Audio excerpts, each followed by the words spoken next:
Hi guys, welcome back to my page. My name's April, and if you like paranormal, makeup, or history, then you might find something that you like on my page. Today we are taking it to Georgia to continue my 50 states and 50 haunted locations, so let's go. In my last video, we talked about the Bruce Mansion, which is located in Michigan, and if you haven't seen that video yet, you can find the link to it in the description box below. But today we are going to Georgia, and we're going to be talking about a home that is located in the city of Savannah. It is a lesser known home, but it is on their haunted tours. So today we're going to be talking about the Willick House. So let's get started. Guys, let's put my hair up first, and then we'll get started on the story.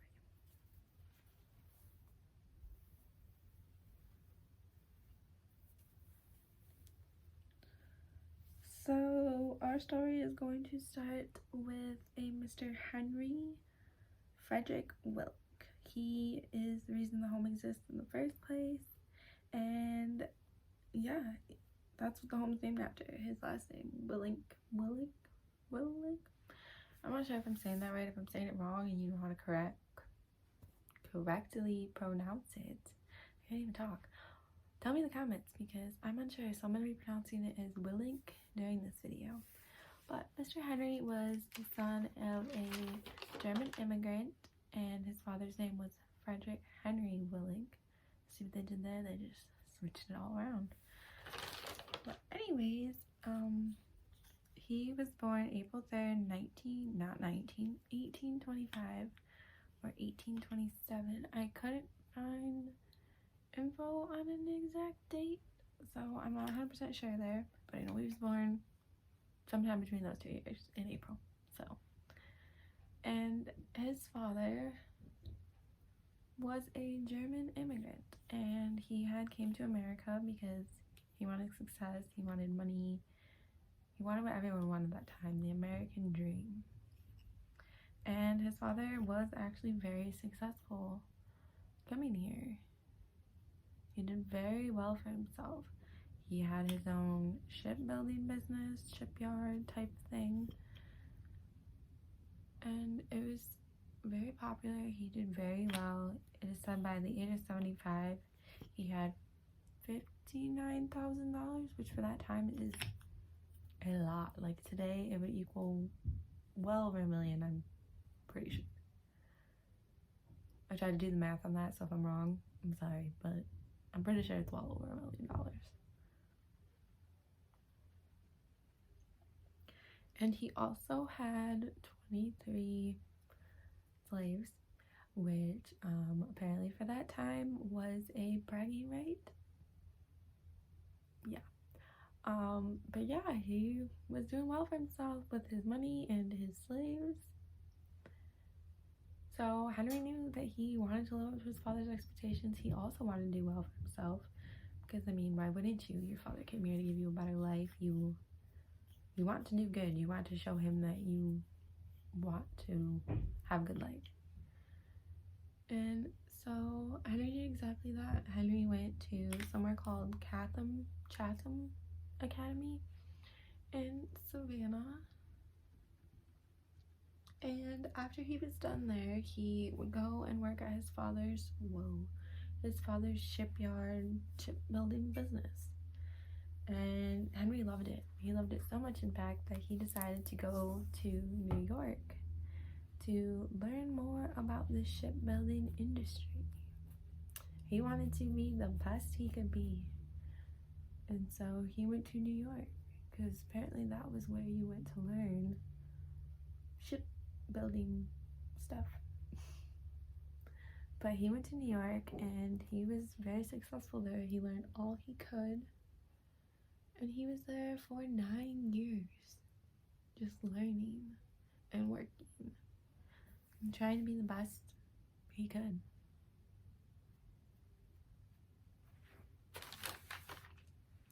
After the 9 years in New York, Henry returned to Savannah.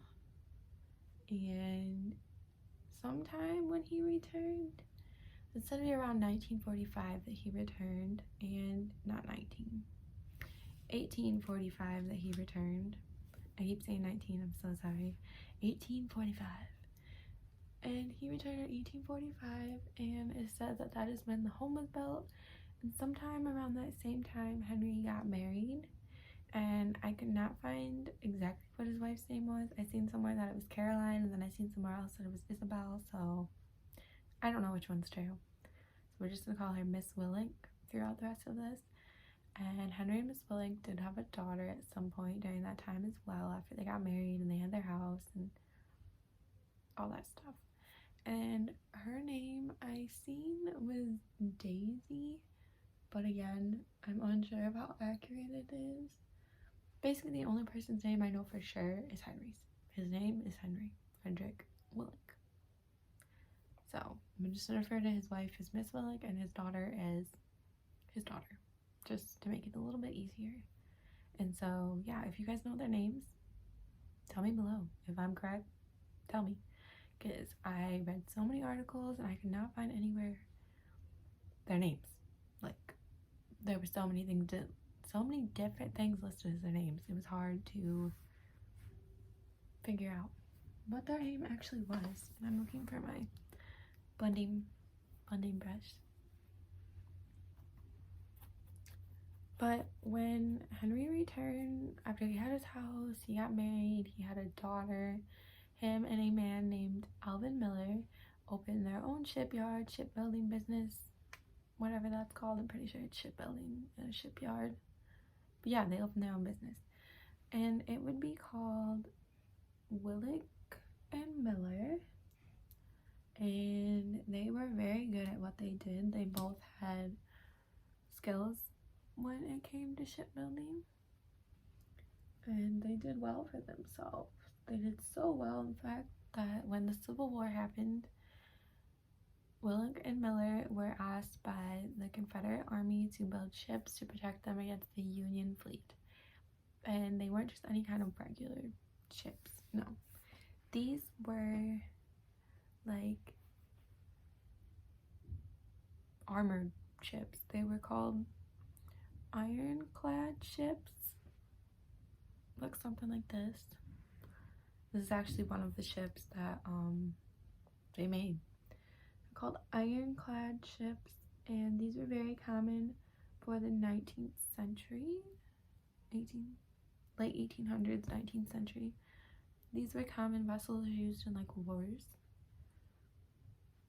and they would build a total of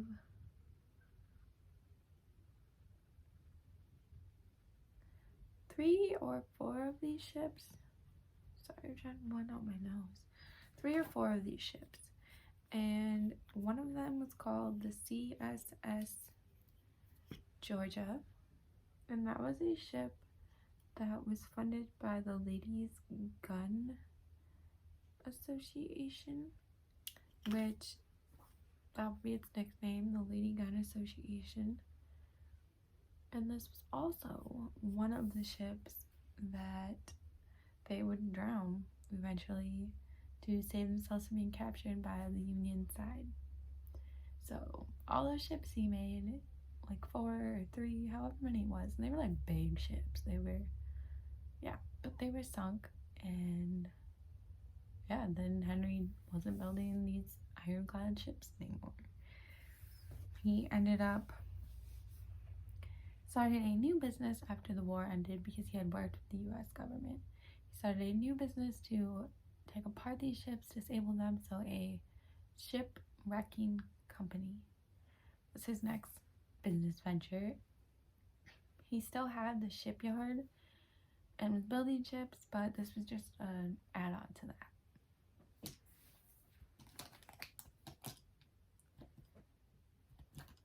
Do my eyebrows. And he had been successful doing all that, so his shipwrecking business was also successful. He just did really good for himself. And in 1877, Henry would join the Municipal City Council. He would just become a part of the city council in Savannah. I can't talk and do my eyebrows, I struggle. But he would become part of the city council in Savannah, and he was said to be a good man. He never let his money or success get to him, and so he did really well as a alderman for the city council because he really cared about everyone in the city, not just the wealthy, but everyone. The poor, the middle class, everyone. He was there to represent them all.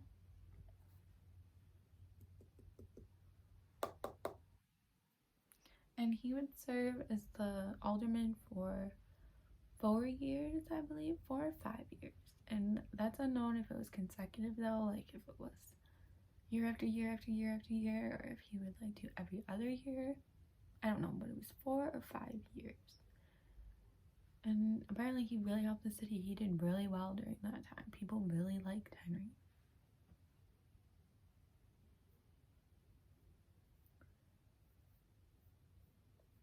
Side note, I need to get like an eyebrow pencil because I'm using eyeshadow right now and it's looking great.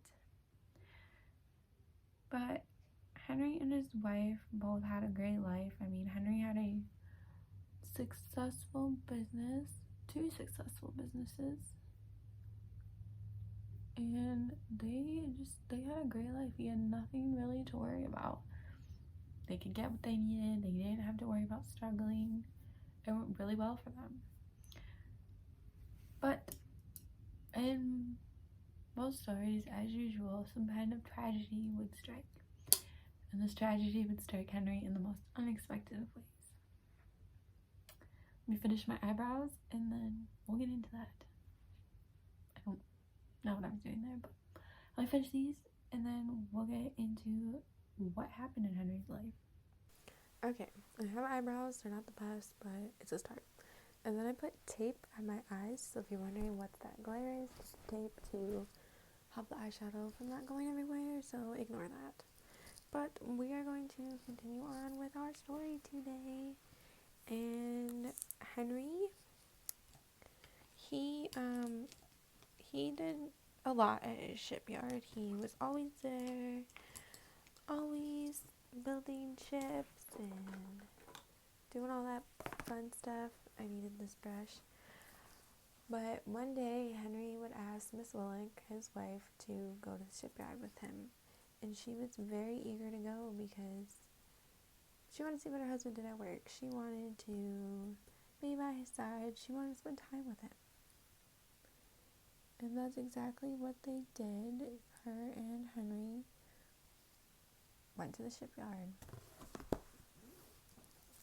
And this is where the tragedy would happen, at Henry's shipyard. He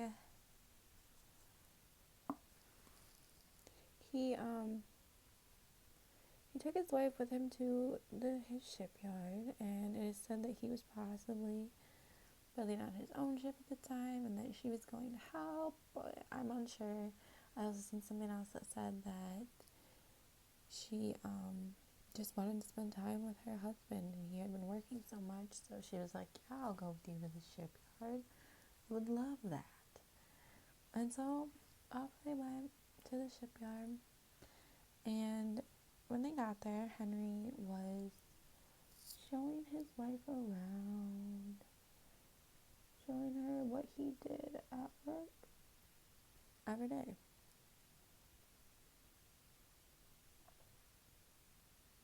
And of course, she was very interested in what her husband was doing.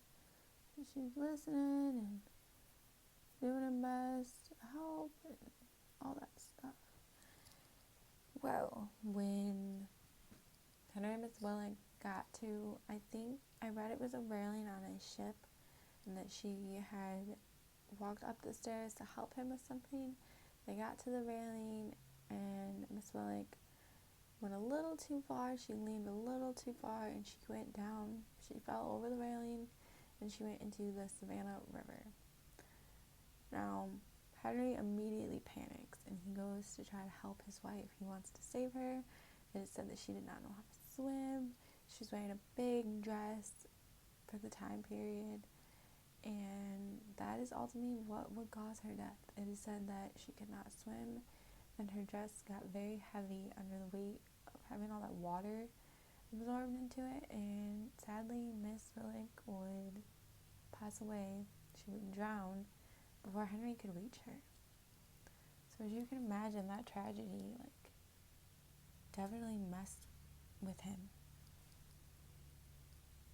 I mean, I'm sure as it would mess with anyone. He tried to save her and he couldn't. He wasn't quick enough. Her dress had weighed her down and she had sadly drowned.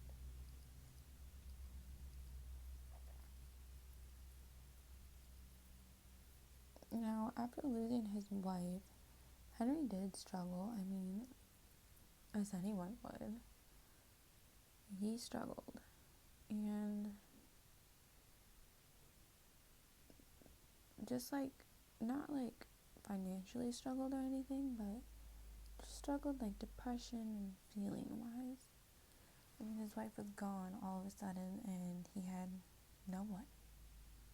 I mean, he had his daughter, but I'm pretty sure by this age this point she was older and it was just him alone in the home. So that made it very hard for him to be at the home. Henry would emotionally struggle after his wife's passing. And after Miss Willick's death is when paranormal stuff is said to have started happening. And this is mainly happening to Mr. Willick, Henry himself. He would see her ghost at their home a lot. A lot. He would be just getting up in the middle of the night to get something, like a glass of water or something, and he would see the ghost of his wife, which people would say, okay, if you don't believe that, you might say that it's just because he was so emotionally upset. He was just broken. He just wanted to see her, and that's why he was seeing her ghost, a ghost, a spirit. But I don't know, she died very unexpectedly, and so I feel like she did go back to the home to be close to her husband, and it just ended up making him mad, scaring him because he couldn't actually physically be with her. But I don't know. That's just my theory. So Henry would see her at their home a lot. A lot. And it's at this time that neighbors would say that they would hear Henry running out, slamming his door in the middle of the night and running off to go to work, which is said he did that so he didn't have to be in the home with the ghost of his wife. So he would go to work and feel close to her there, the last place he spent time with her. Because to him, that was more comforting than being in their home. Which I'm sure is just really hard for him. But I am trying to do concealer here, so I'll be right back, and then we'll continue on. Okay, so I'm back. I went ahead and did the concealer, and I took the tape off, so you can see it did a nice cut line there. But let's continue on with the story. So Mr. Willick, after his wife's passing, would see her ghost in their home a lot, and he did not like that. So he would go to work to escape that happening. But as luck would have it, Mr. Willick's just at work one day where he thinks he can get away from the ghost of his wife, and he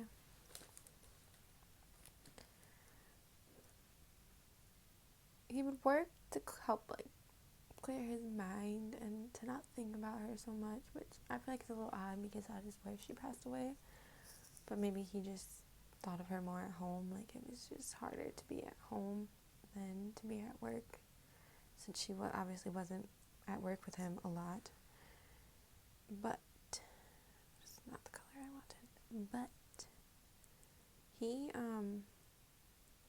was at work one day, and he was in the area where she had fallen, the same railing and everything, and he seen her ghost. Yes, Mr. Willick, who had only been seeing the ghost of his wife at their home, seen her ghost while he was at work in the same area where she had fallen and passed away. And when he seen her, he was in shock. He tried to reach forward to touch her, and he leaned a little too far and went over the railing. But unlike his wife, Mr. Willick was not wearing a heavy dress, or he was just wearing jeans or a suit. I don't know, whatever they wore back then. And he was able to swim to safety. So he did not suffer the same fate that his wife did. Also, he believes that his wife saved him because when he came up on shore after falling over the railing, he said that he seen her ghost standing on the shore with him. Which maybe she did save him. Maybe she didn't want him to suffer the same fate that she had. We'll never really know, though. But it definitely is interesting to think about, because maybe she did still love him and didn't want him to join her in the afterlife just yet.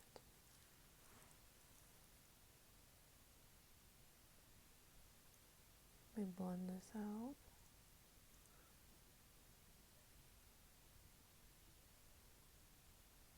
This look was going as planned, and then blending it out is such a pain. But anyways, after that incident, Henry was obviously shaken by what had happened to him. I mean, I think anyone would. You just had a near-death experience. But there's not much known about Henry's life after that. I mean, I did see that his daughter, I did see in one article, so I'm not sure how accurate that is, but that his daughter reported him to the U.S. government and was trying to say, he had done something wrong during the Civil War and that, he should be in trouble for it. I'm not exactly sure what. But I did read that in one article. Unsure if that's true. If you know, again, comment below. But what I think is, if it's not in more than one article, then it's probably not true. But you never know. You never know. But yeah, not much about Henry's life is known after that. He had a successful life, and then he ended up passing away around 1906. So he led a very fulfilling life. I mean, he had money, he had a wife, he had a daughter, he had a great life. He did not worry about anything. He had the money to and he had a successful business, and he still talked about today. It's obviously he had a good life.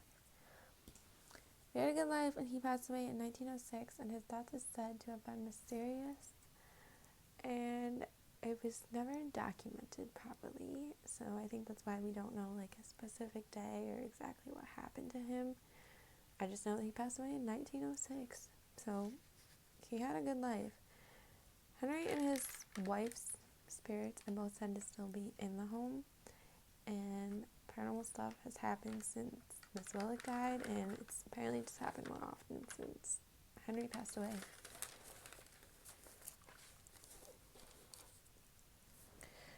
So since Miss Willick's death, there have been paranormal things happening at the home. Like I said, they first started when Henry was seeing her in the home and seeing her at a shipyard. But since Henry passed, the paranormal activity has continued and been a little bit more extra, noticeable, I guess. Been more noticeable. So I'm going to put on some, but we're going to continue on with mascara and continue on with our story.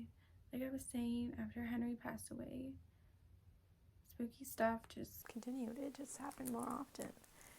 And people would say, like neighbors and stuff would say that they would hear the front door slamming shut and feet, like footsteps going away from the home, like they were like walking away and stuff.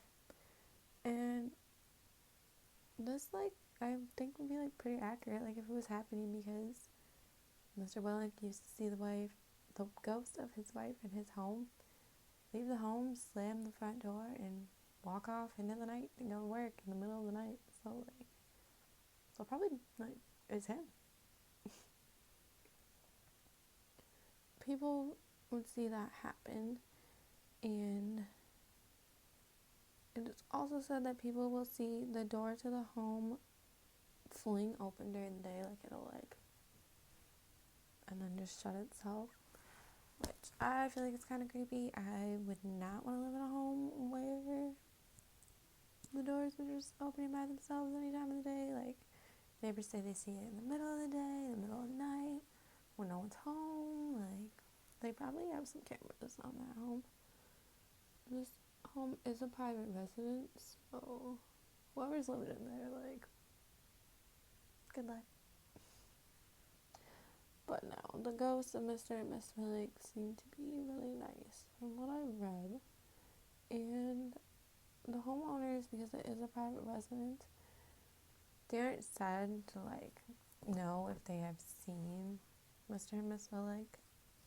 I mean, no one has been inside the home, so, besides people who live there, so we really don't know. Like, we just don't know if it's true or if this is just all legend, because Savannah is a very haunted area. I don't know if it just adds to it. We don't know.